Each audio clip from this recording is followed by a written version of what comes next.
वासना एक ऐसी भावना जो अच्छे से अच्छे इंसान को उसके संस्कारों और लाइफ के गोल से भटकाने से पहले एक बार भी वार्निंग नहीं देती।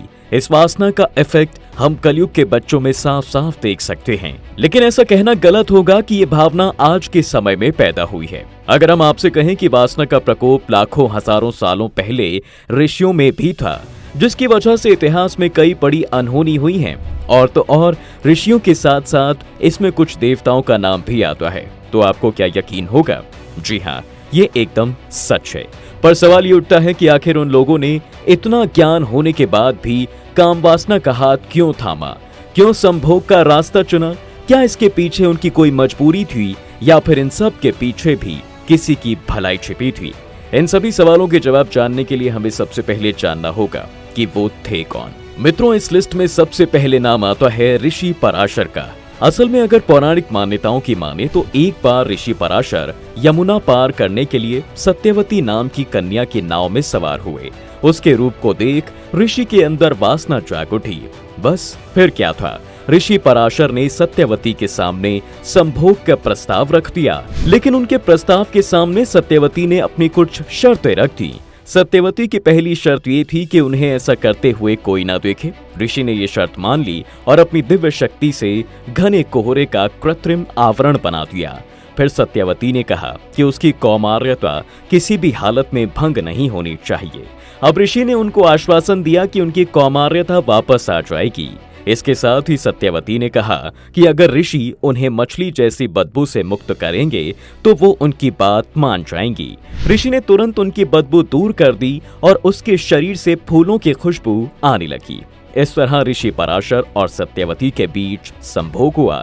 इसके बाद सत्यवती ने एक पुत्र को जन्म दिया। वही पुत्र आगे चलकर महर्षि वेदव्यास के नाम से जाने गए। ये वही वेदव्यास है मित्रों, जिन्होंने महाभारत की रचना की थी। महर्षि वेदव्यास। वहीं दोस्तों, बीतते समय के साथ सत्यवती की शादी राजा शांतनु से हो गई, जिसके बाद उन्होंने दो पुत्र यानी चित्रांगद और विचित्रवीर्य को जन्म दिया। लेकिन एक दिन चित्रांगद की युद्ध में मौत हो गई, जिसके चलते विचित्रवीर्य को राजा बना दिया गया। विचित्रवीर्य की दो पत्नियां अंबिका और अंबालिका थीं। सत्यवती को अपने पहले कुल के चिराग का बेसब्री से इंतजार था, लेकिन नियति को कुछ और ही मंजूर था। विचित्रवीर्य को दोनों ही पत्नियों से कोई संतान नहीं हुई और एक दिन ऐसा आया कि जब वो ये दुनिया भी छोड़कर चले गए।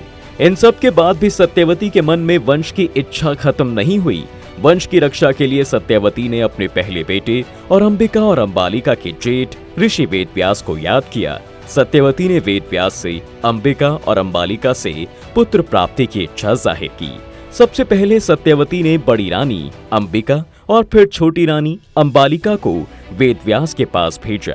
जैसे ही अंबिका वेदव्यास के सामने पहुंची, वो उनके तेज से इतना डर गईं कि उसने अपनी आंखें बंद कर ली, जबकि अंबालिका वेदव्यास को देखकर भय से पीली पड़ गई। वेदव्यास लौटकर माता सत्यवती के पास आए और उन्होंने कहा कि माता अंबिका को बड़ा तेजस्वी पुत्र होगा, लेकिन नेत्र बंद करने के दोष के कारण वो अंधा होगा, जबकि अंबालिका के गर्भ से पांडु रोग से ग्रसित पुत्र पैदा होगा। ऋषि कुंडू। मित्रों, एक बार ऋषि कुंडू की तपस्या भंग करने के लिए देवराज इंद्र ने प्रमलोचा नामक की अप्सरा को पृथ्वीलोक पर भेजा था।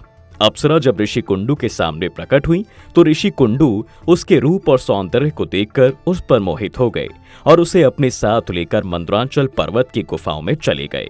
वहीं गुफा के अंदर 100 से अधिक सालों तक अप्सरा प्रमलोचा के साथ प्रेम की बेला में वो डूबे रहे।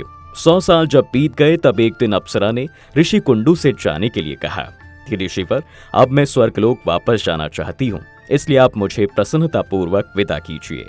अप्सरा के मुख से जाने की बात सुनकर ऋषि उदास हो गए और उन्होंने कहा कि हे देवी, अभी थोड़े दिन और रुक जाती तो अच्छा होता। ऋषि को उदास देखकर प्रमलोचा पृथ्वीलोक पर और कुछ दिन रुकने के लिए मान जाती हैं। और फिर ऋषि कुंडू ने अगले 100 वर्षों तक उसी गुफा में अप्सरा के साथ भोग विलास किया।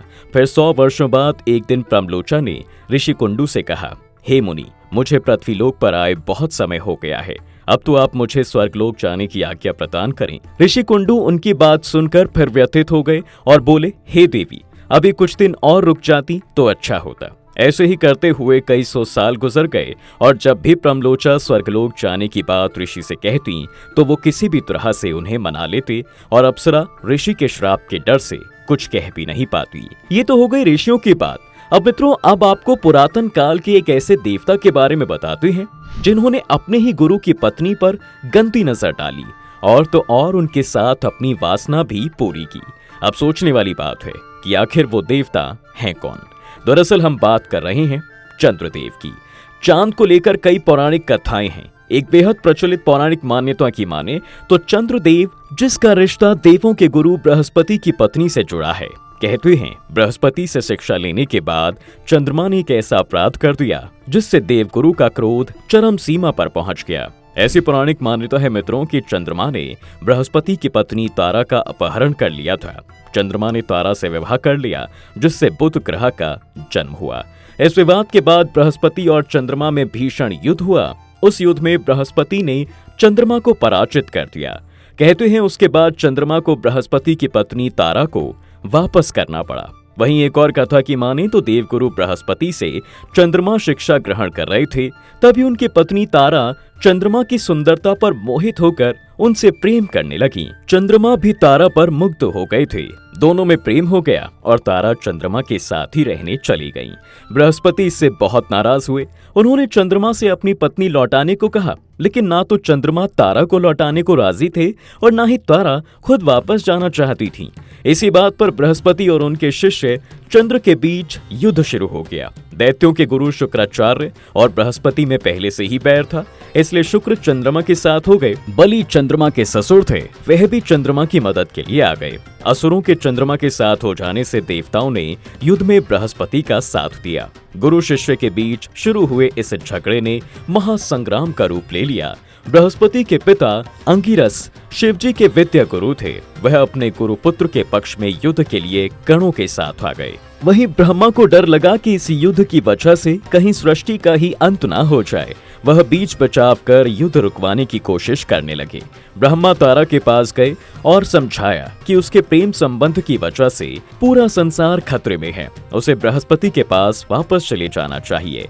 जिसके बाद तारा चंद्रमा को छोड़ वापस बृहस्पति के पास चली गईं। इसके साथ ही एक और कथा की माने मित्रों तो जब गुरु बृहस्पति अपनी धर्म पत्नी को वापस पाने के लिए उन्होंने इंद्रदेव से मदद मांगी, तब चंद्रमा की इस गंदी हरकत से वो भी आग बबूला हो गए। बस तभी उन्होंने अपने देवगणों के साथ मिलकर इंद्रदेव ने चंद्रमा पर तारा को वापस लाने के लिए आक्रमण कर दिया, लेकिन चंद्रमा की शक्तियां उस समय अत्यंत प्रबल थीं, इसलिए देवगण चंद्रदेव से इस युद्ध में हार गए। इधर बृहस्पति से अब रहा नहीं गया तो वो देवताओं के साथ महादेव के पास पहुंचे और उन्हें सारी बात बताई।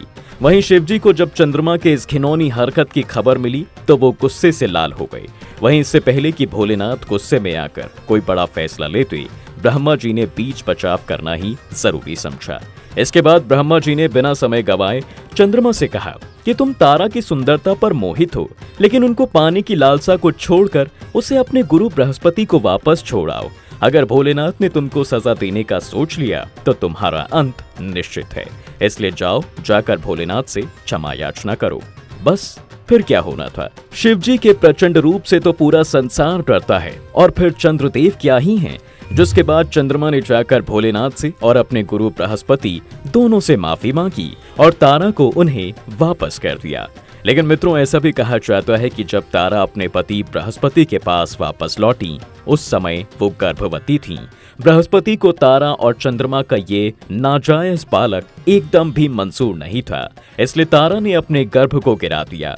लेकिन जब वो ये महापाप कर रही थीं, तब वो भ्रूण एक बालक में बदल गया। उस बालक ने खुद को सोमदेव यानी कि चंद्रमा का पुत्र सोमकार बताया। पैदा होते ही बच्चे के अंदर इस प्रकार की बुद्धि और ज्ञान को देख ब्रह्मा जी चकित रह गए और उन्होंने उस बालक का नाम बुध रख दिया, जो बाद में जाकर बुध ग्रह बना।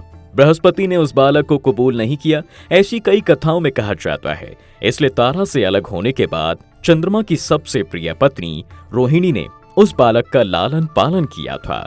अब ये तो हो गई चंद्रदेव की कहानी। आइए मित्रों, अब आपको एक और ऐसे देवता की वासना से जुड़ी कथा के बारे में बताते हैं जिसने अपनी वासना के आगे कभी किसी के बारे में नहीं सोचा।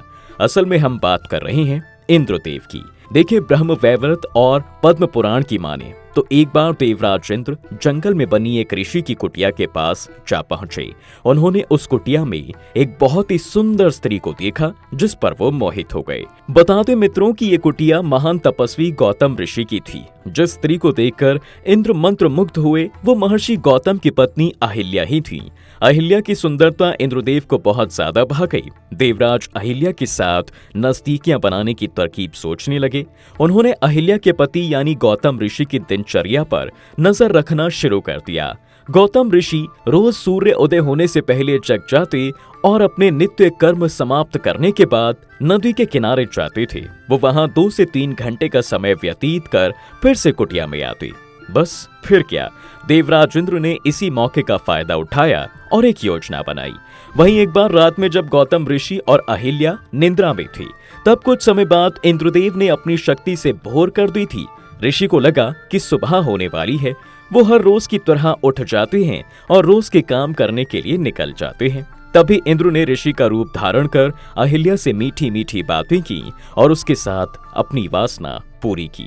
वहीं दूसरी तरफ जब ऋषि नदी किनारे पहुंचे तो वहां के जनजीवन को देखकर उन्हें महसूस हो गया कि किसी ने जरूर धोखे से सुबह की है। वो तुरंत अपनी कुटिया में जा पहुंचे जहां उनके भेष में इंद्र उनकी पत्नी के साथ सो रहे थे। ये देखकर गौतम ऋषि क्रोध से लाल हो गए। तभी उन्होंने अहिल्या को पत्थर बनने का श्राप दे दिया।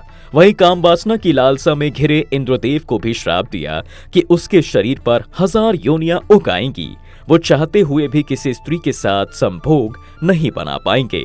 और मित्रों, श्राप का असर धीरे धीरे होने लगा। देखते ही देखते स्वर्गलोक के देव के पूरे शरीर पर योनियां उभर आईं। बाद में जब उन्हें अपनी गलती का एहसास हुआ और उन्होंने गौतम ऋषि से क्षमा याचना की, ऋषि ने उन्हें माफ तो कर दिया, लेकिन कहा कि एक बार श्राप दे दिया है इसलिए वापस नहीं लिया जा सकता। इसके साथ ही उन्होंने कहा कि आपके शरीर पर उभरी ये योनियां आंखों में बदल जाएंगी। इस वजह से इंद्र के पूरे शरीर पर आंखें ही आंखें हो गईं। वहीं दूसरी ओर अहिल्या ने भी गौतम ऋषि से कहा कि उन्हें बिल्कुल भी ये महसूस नहीं हुआ कि उनके भेष में कोई और व्यक्ति उनके साथ सोया है। इसमें उनकी कोई गलती नहीं थी। उनके मन में छल की कोई भावना नहीं थी। जिसके बाद ही गौतम ऋषि ने पत्नी अहिल्या को वरदान दिया कि कालांतर में श्री हरि का अवतार तुम्हारे पास आएगा और उनके छूने से तुम फिर से पहले जैसी बन जाओगी। कई सालों बाद त्रेता युग में प्रभु श्री राम ने विष्णु के 7वें अवतार के रूप में धरती पर जन्म लिया और उन्होंने ही बाद में अहिल्या को छूकर उन्हें श्राप से मुक्त कर दिया। तो मित्रों, आज की वीडियो में फिलहाल बस इतना ही। अगर आपको लगता है कि ये कहानियां सच्ची हैं या फिर आपकी कोई और राय है तो हमें कमेंट करके जरूर बताएं। तब तक के लिए वीडियो को शेयर करें, लाइक करें और चैनल को फॉलो करना बिल्कुल भी ना भूलें।